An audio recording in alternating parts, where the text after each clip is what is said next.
Todo higpit pa rin ang seguridad sa ilang bahagi ng Metro Manila ngayong nasa bansa si US President Barack Obama. May live report si Katrina Son. Katrina. Yes, Igan, sa pagbisita nga ni US President Barack Obama sa ating bansa, ang tanong ng karamihan kung saan nga ba siya magpapalipas ng gabi. Kaya naman naging bulong-bulungan ang ilang hotel dito sa lungsod.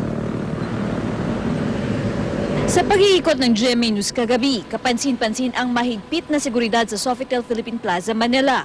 Katunayan, isang Chinese ang inaresto matapos magpumilit na pumasok sa police checkpoint sa Vicente Street. Isa sa mga pwedeng daanan papuntang Sofitel. Kinilalang lalaki na si Lung Shengdong na 5 taon na raw naninirahan dito sa Pilipinas. Sa inisyal na report, lumalabas na sinagasaan daw nito ang isang police barrier at nagtuloy-tuloy hanggang makarating sa isa pang checkpoint. Ayon sa mga otoridad, langos sa alak ang lalaki kaya agad munang ikinulong sa Pasay City Headquarters. Doble higpit din ang seguridad sa Atang de la Rama Street. Sarado sa publiko ang Atang de la Rama Street mula April 28 hanggang April 29, 2014.